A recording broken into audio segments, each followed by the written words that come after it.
ഇല്ല. നമ്മൾ സ്വർഗസ്ഥനായ പിതാവ് എന്ന പ്രാർത്ഥനയിൽ നിന്നില്ലേ ചെല്ലുന്നുണ്ടോ? ഉണ്ട്. നിങ്ങളൊന്ന് ചെല്ലിയേ. All of you stand up. ചാരി അങ്ങോട്ട് ഇരിക്കുക, സുഖിച്ച്. പനിയുള്ള ഞാൻ ഇവിടെ നിന്ന് അലയ്ക്കുന്നു. ഞാൻ സ്വർഗസ്ഥന പിതാവേ, ശബ്ദം ഉയർത്തി ഒന്ന് ചെല്ലിയേ.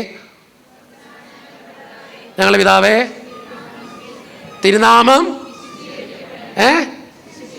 വിശുദ്ധീകരിക്കപ്പെടണമേ, തിരുരാജ്യം വരണമേ, തിരു ഇഷ്ടം സ്വർഗത്തിലെ പോലെ ഭൂമിയിലാകണേ. നമ്മൾ പ്രാർത്ഥിക്കുക എല്ലാ ദിവസവും, തിരു ഇഷ്ടം പറ സ്വർഗത്തിലെ പോലെ ഭൂമിയിലാകണേ. ഒന്നുകൂടി പറഞ്ഞ, തിരു ഇഷ്ടം സ്വർഗത്തിലെ പോലെ. അപ്പൊ ആരുടെ ഇഷ്ടം നിറവേറണ്ടേ? നമ്മുടെ ഇഷ്ടമാണോ? രണ്ട് കര ഉയർത്തിയേ. ഉപ്പുറ്റി ഒന്ന് പൊക്കിയേ. ഉപ്പുറ്റി പൊക്കാൻ CC അടഞ്ഞ് തീരാറായതാണ്. ഈ പൊക്കണ്ട കേട്ടോ. പ്രായം ചെന്നവന്ന് വലിയൊരും പൊക്കി മൂക്കും കുത്തി വീണാ ഞാൻ പൊക്കാൻ വരില്ല. അതുകൊണ്ട് പറഞ്ഞേ, ഉപ്പുറ്റി പൊക്കണ്ട കേട്ടോ. അല്ലാത്തവര് പൊക്ക്. ഇനിയൊരു കല്ലേലി പറഞ്ഞേ, ശബ്ദത്തിൽ പറ. ഈ മൂലക്കോണത്തെ എല്ലാ ഭാഗത്തും കേൾക്കണത്. അതുകൊണ്ടാ പറയണേ, പറ. ശബ്ദം ഉയർത്തി. ഈ എങ്ങനെ ഉപ്പുറ്റി പൊക്കി കൈ പൊക്കി പിടിക്കും. ആരെ കൈതാത്താൻ പറഞ്ഞേ? ഉപ്പുറ്റി പൊക്കുക, രണ്ട് കൈ ഉയർത്തി ഹല്ലേലൂയ. ഉപ്പുറ്റി താത്ത്. അത് പറയണ്ട, ഉപ്പുറ്റി താത്തിയാൽ മതി കേട്ടോ. ഇനി ഉപ്പുറ്റി പൊക്ക്. ഒന്നുകൂടി പറ. താത്ത്, പൊക്ക്. ഒന്നുകൂടി.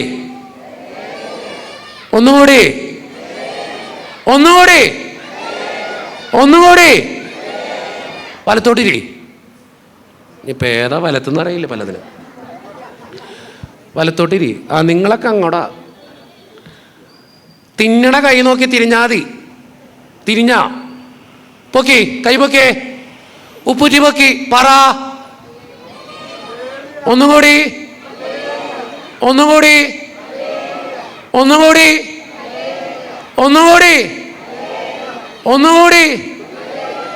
വലത്തോട്ടിരി. നീ ഏതാ നിങ്ങളുടെ വലത്ത്? അങ്ങോട്ട് തിരിഞ്ഞേക്കണ നിങ്ങളുടെ വലത്തേതാ? എന്താ കർത്താവേ, വലത്ത് ഏതാ അറിയാൻ പാടില്ല, ഇടത്തും അറിയാനും പാടില്ല. അങ്ങോട്ട് തിരിഞ്ഞേക്കണ നിന്റെ വലത്ത് പിന്നിലേക്കല്ലടവേ. കൈ പൊക്കി പിടിക്കി. ഉപ്പുറ്റി പൊക്കി. ആ സഭയുടെ അതിർത്തി വരെ കേൾക്കണം കേട്ടോ. പറ. ഒന്നുകൂടി.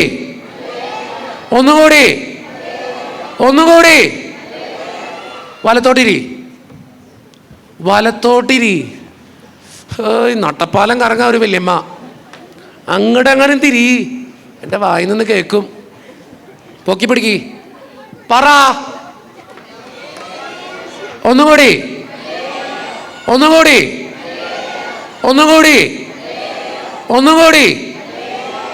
വലത്തോട്ടിരി.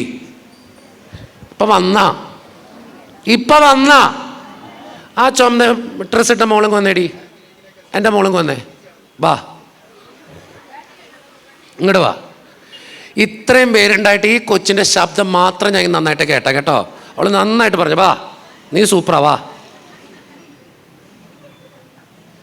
പേരെന്താ? അലോന. കൈപൊക്ക്. നിങ്ങളെ വെട്ടിക്ക് വിള് കേട്ടോ. കൈപൊക്ക്. ഉപ്പൂറ്റി പൊക്കി. പറ. നിങ്ങളുടെ അരികത്തെത്തൂല. നിങ്ങളിവിടെ അരികത്തെത്തൂല. പറ. പൊക്കി പിടിക്കി. അവള് പറയും കേട്ടോ. അലോന മോള് പറയും. പറ. ഒന്നുകൂടി.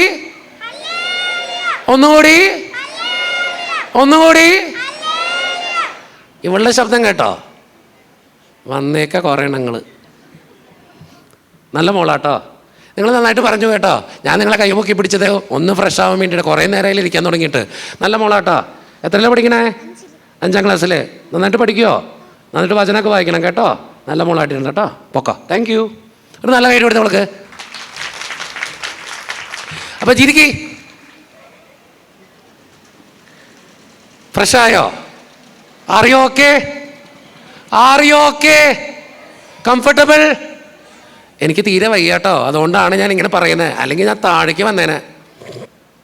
ശരിയാക്കി തരാം കേട്ടോ, എന്തെങ്കിലും ആവട്ടെ. അപ്പം ജീവിതത്തിൽ എപ്പോഴും ഓർക്കുക, നമ്മൾ പ്രാർത്ഥിക്കുന്ന എല്ലാത്തിനും ഒന്നും ഉത്തരം ഉണ്ടാവില്ല. അപ്പം നിങ്ങൾ ചോദിക്കുക, എൻ്റെ അച്ഛാ പിന്നെ എന്തിനാ പ്രാർത്ഥിക്കണേ? അത് ഞാൻ നേരത്തെ പറഞ്ഞേ, നിന്റെ ജീവിതത്തിലെ സഹനങ്ങളെ ചേർത്ത് പിടിക്കാനുള്ള ത്രാണിക്ക് വേണ്ടി നിങ്ങൾ പ്രാർത്ഥിച്ചാൽ മതി. അത് രോഗമായിക്കോട്ടെ, ബുദ്ധിമുട്ടായിക്കോട്ടെ, പ്രശ്നങ്ങളായിക്കോട്ടെ, സങ്കടങ്ങളായിക്കോട്ടെ, സഹനങ്ങളായിക്കോട്ടെ, എന്തും ആയിക്കോട്ടെ, അവൻ്റെ ഇഷ്ടം എന്തെന്ന് വെച്ചാൽ നടക്കട്ടെ. അവൻ്റെ ഇഷ്ടം നടക്കട്ടെടോ. നമ്മൾ എല്ലാ ദിവസവും പ്രാർത്ഥിക്കുന്നല്ലേ, തിരു ഇഷ്ടം സ്വർഗത്തിലെ പോലെ ഭൂമിയിലാകട്ടെ എന്ന്. നിങ്ങൾ ചിന്തിച്ചു നോക്കി, ബൈബിൾ വായിക്കുമ്പോൾ ഒത്തിരിയേറെ സഹിച്ച മനുഷ്യരെ നമുക്ക് കാണാൻ പറ്റും, ഒത്തിരിയേറെ വേദനിച്ച മനുഷ്യരെ നമുക്ക് കാണാൻ പറ്റും, ഒത്തിരിയേറെ സങ്കടങ്ങൾ എടുത്ത മനുഷ്യരെ നമുക്ക് കാണാൻ പറ്റും. നിങ്ങൾ ചിന്തിച്ചു നോക്കിയേ, ജോബിനെ അറിയാം. നിങ്ങൾ എന്നോട് വിളിക്കണേ? ഇയ്യോബ്. ഞങ്ങൾ ജോബ് എന്ന് വിളിക്കും കേട്ടോ. ജോബ് വളരെ ഗംഭീരമായിട്ട് വിശ്വാസത്തിൽ തമ്പുരാൻ്റെ കൂടെ നിന്നൊരു മനുഷ്യനാണ്. പക്ഷെ അവൻ്റെ ജീവിതത്തിലുണ്ടായ സഹനങ്ങളെ നിങ്ങളൊന്ന് ചിന്തിച്ചു നോക്കിയേ. ഇത്രയും പ്രാർത്ഥിക്കുന്ന മനുഷ്യൻ എന്തേ ദൈവം ഇത്രയും സഹനങ്ങൾ കൊടുത്തേ? നിങ്ങൾ ചിന്തിച്ചു നോക്കിയേ.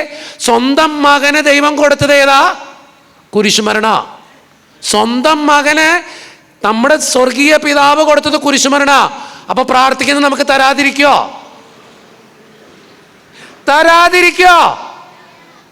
അപ്പൊ കിട്ടിയ നന്ദി പറയോ? ഉവ്വ. ഞങ്ങളുടെ കത്തോലിക്ക സഭയിലെ ഞങ്ങൾ പാടുന്നൊരു പാട്ടുണ്ട്, കുരിശിലാണ്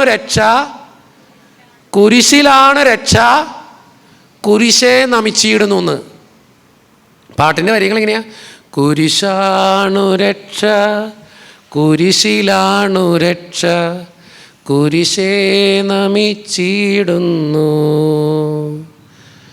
കുരിശാണു രക്ഷ, കുരിശിലാണു രക്ഷ, കുരിശേ നമിച്ചിടുന്നു. അപ്പം ഏതിലെ രക്ഷയുള്ളേ? കുരിശിലെ രക്ഷയുള്ളൂ. അതുകൊണ്ടല്ലേ കർത്താവ് പറഞ്ഞേ, അവസാനം വരെ സഹിച്ച് നിൽക്കുന്നവൻ രക്ഷിക്കപ്പെടുമെന്ന്. ജീവിതത്തിൽ നമ്മൾ എപ്പോഴും ഓർക്കുക, നമ്മുടെയൊക്കെ പ്രാർത്ഥനകൾ ചിലപ്പോൾ എൻ്റെ ജീവിതത്തിന് നല്ലതല്ലേ, ദൈവം തരില്ല. എൻ്റെ ജീവിതത്തിന് മോശമാണേ, ദൈവം തരില്ല. ഞാൻ വളരെ സുന്ദരമായൊരു വചനം വായിക്കാം. യാക്കോബിൻ്റെ പുസ്തകം 4-ാം അധ്യായം 3-ാം തിരുവചനം ഒന്നെടുക്കാമോ? യാക്കോബിൻ്റെ പുസ്തകം 4-ാം അധ്യായം 3-ാം തിരുവചനം പെട്ടെന്ന് എടുക്കണേ. കൊയറൊന്നെടുത്ത് വായിക്കാമോ? ഉച്ചത്തി വായിച്ചോ. നിങ്ങൾ യാചിക്കുന്നു എങ്കിലും നിങ്ങളുടെ ഭോഗങ്ങളിൽ ചെലവിടേണ്ടതിന് വല്ലാതെ യാചിക്കൊണ്ട് ഒന്നും ലഭിക്കുന്നില്ല. ഒന്നുകൂടി വായിച്ചേ. നിങ്ങൾ യാചിക്കുന്നു എങ്കിലും നിങ്ങളുടെ ഭോഗങ്ങളിൽ ചെലവിടേണ്ടതിന് വല്ലാതെ യാചിക്കൊണ്ട് ഒന്നും ലഭിക്കുന്നില്ല. POC ബൈബിൾ അത് വളരെ സുന്ദരമായിട്ട് പറഞ്ഞു വെച്ചിട്ടുണ്ട്. നിങ്ങൾക്ക് അതിന്റെ അർത്ഥം മനസ്സിലായി ഞാൻ വിശ്വസിക്കുന്നു.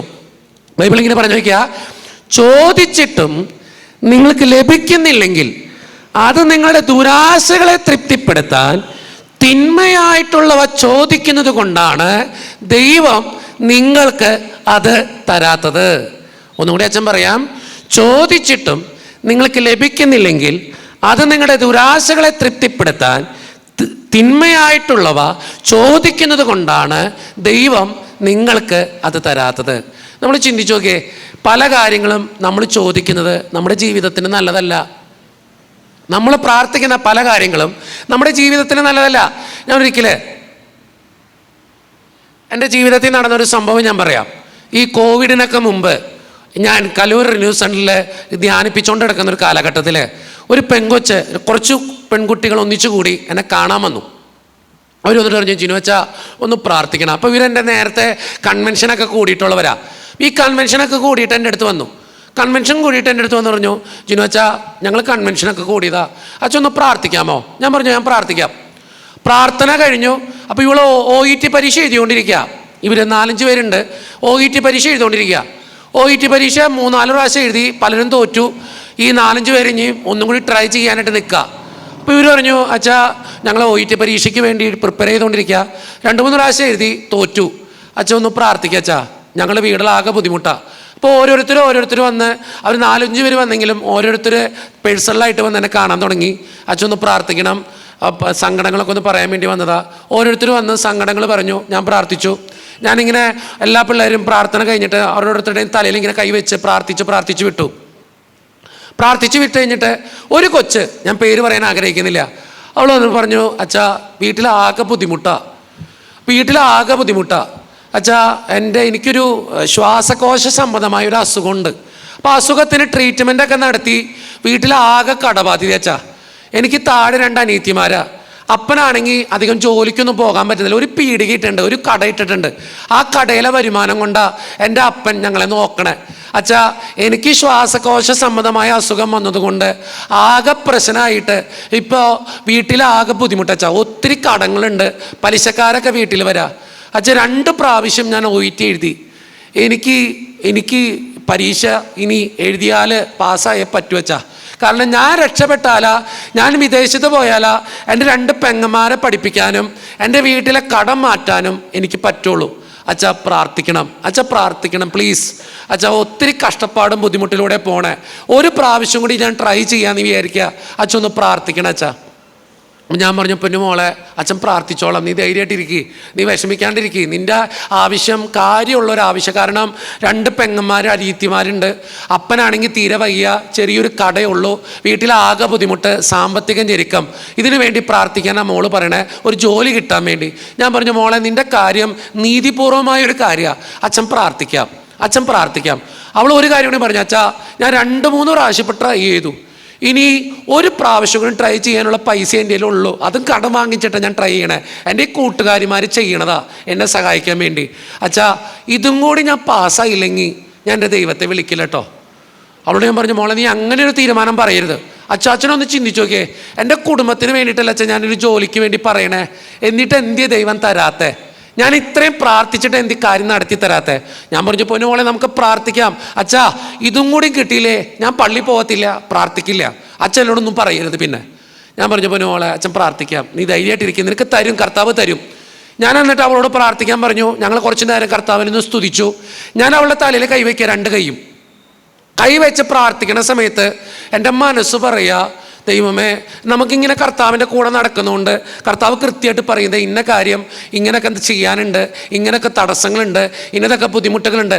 അതെൻ്റെ കഴിവൊന്നുമല്ല കേട്ടോ, കർത്താവിൻ്റെ കൂടെ നടക്കണോണ്ട് കർത്താവ് പറഞ്ഞു തന്നതാ കുറേ കാര്യങ്ങളൊക്കെ. പരിശുദ്ധാത്മാവ് ചില കാര്യങ്ങളൊക്കെ നമ്മൾ കൃത്യമായിട്ട് പറഞ്ഞു തരുന്നേ, ഇങ്ങനൊരു കാര്യമുണ്ട്, ഇങ്ങനൊരു ബുദ്ധിമുട്ടുണ്ട്, ഒന്ന് പ്രാർത്ഥിക്കാനൊക്കെ പറയണമെന്ന്. അപ്പം ഞാനിങ്ങനെ കൈവയ്ക്കണ നേരത്ത് എൻ്റെ മനസ്സ് പറയുക, ഈ കൊച്ച് പരീക്ഷയ്ക്ക് പാസ്സാവില്ല. ഞാൻ കണ്ടിന്യൂസ് ആയിട്ട് കർത്താവ് ഇതെന്തിങ്ങനെ, കാരണം ഇതിൻ്റെ വീട്ടിൽ നല്ല ബുദ്ധിമുട്ടുണ്ട്, പ്രാർത്ഥിക്കാനായിട്ടോ അതിന് നീതിപൂർവമായൊരു പ്രാർത്ഥനയാണ്, പിന്നെ എന്ത് ചെയ്ത് കിട്ടാത്ത. പക്ഷെ മനസ്സ് പറയാ ഈ കൊച്ച് തോക്കും, ചിലപ്പോൾ വിൽക്കാറും.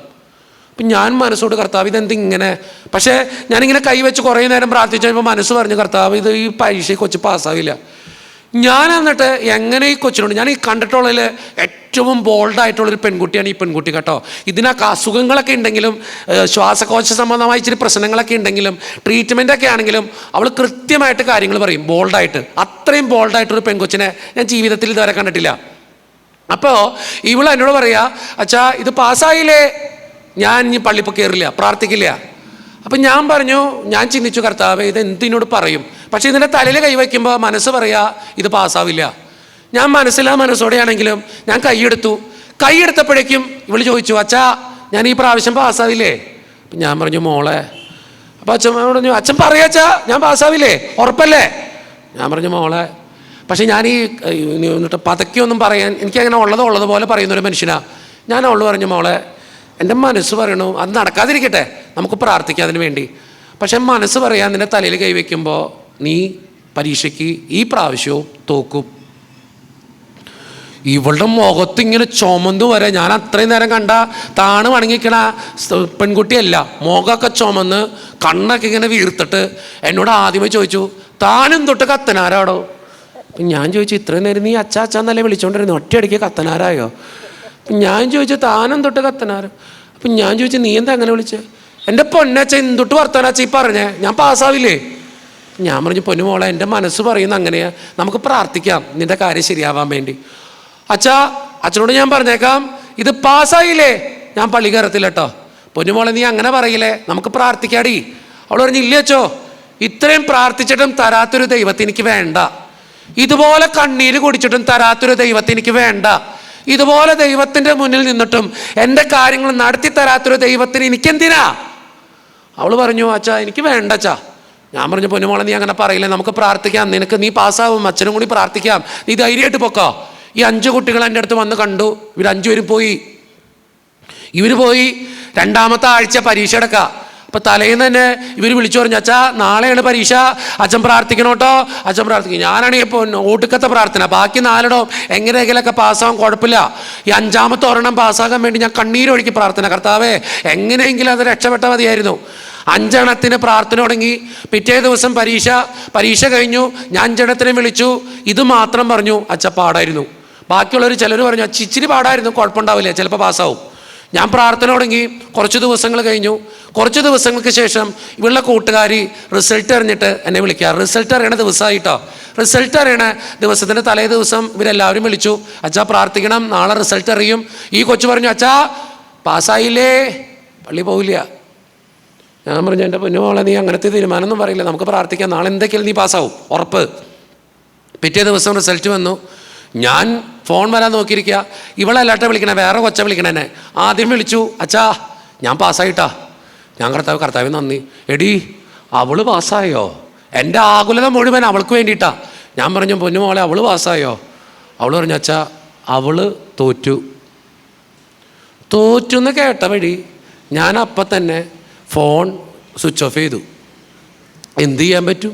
ഏത് നമ്പറിൽ നിന്ന് വിളിക്കണേന്ന് പോലെ അറിയാൻ പാടില്ല, അത്രയും ബോൾഡായിട്ടുള്ള സ്ഥലം, എന്ത് പറയുന്ന പോലെ അറിയാൻ പാടില്ല. പിന്നെ കുറച്ച് നേരം കഴിഞ്ഞപ്പോൾ ഫോൺ ഓൺ ചെയ്തു. ഓൺ ചെയ്ത വഴി ഒരു കോള് വന്നു എനിക്ക്.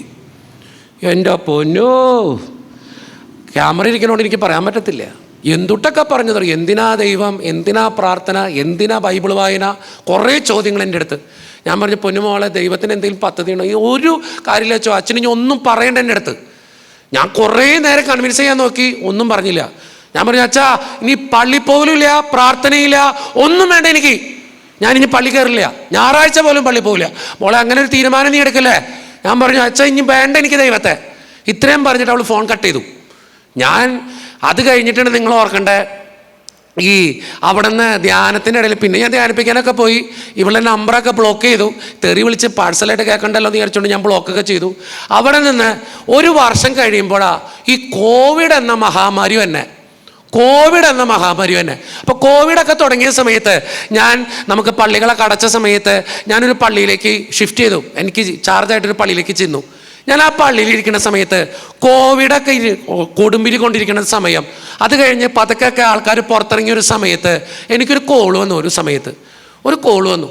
കോൾ എടുത്ത വഴിക്ക് ചോദിച്ചു, അച്ഛൻ എന്നെ മനസ്സിലായോ? ഞാൻ പറഞ്ഞു, എനിക്ക് ഏത് മനസ്സിലാവാൻ? അച്ഛൻ എൻ്റെ ശബ്ദം മനസ്സിലായോ? ഞാൻ പറഞ്ഞു, എന്നെ ദൂരം പേര് വിളിക്കണോ, നിൻ്റെ ശബ്ദം മനസ്സിലാക്കാൻ നീ ആരാ? അച്ഛൻ എന്നെ മറക്കാൻ വഴിയില്ല. ഞാൻ പറഞ്ഞു, പൊന്നു കൊച്ചാ എനിക്ക് ഓർമ്മയില്ല. അവൾ എടുത്തു പഠിക്കും പറഞ്ഞു, അച്ഛാ താനും തൊട്ട് കത്തനാരെന്ന് പറഞ്ഞ ഒരു പെങ്കൊച്ചിന് ഓർമ്മയുണ്ടോ? എനിക്ക് പ്രാർത്ഥിച്ച ചില കാര്യം കിട്ടാതിരുന്നപ്പോ നിങ്ങൾ ദൈവത്തോട് ചിലപ്പോ മറുതലിച്ചിട്ടുണ്ട്. ദൈവത്തോട് പറഞ്ഞിട്ട് എന്തിനാ ദൈവം, എന്തിനാ പ്രാർത്ഥന, എന്തിനാ അങ്ങനെ ജീവിച്ചിട്ട്? പക്ഷേ വർഷങ്ങൾ കഴിഞ്ഞപ്പോൾ നിങ്ങൾ തന്നെ പറഞ്ഞിട്ടില്ലേ, അത് കിട്ടാതിരുന്നത് നന്നായി, അത് നടക്കാതിരുന്നത് നന്നായി, അങ്ങനെ പോകാതിരുന്നത് നന്നായി.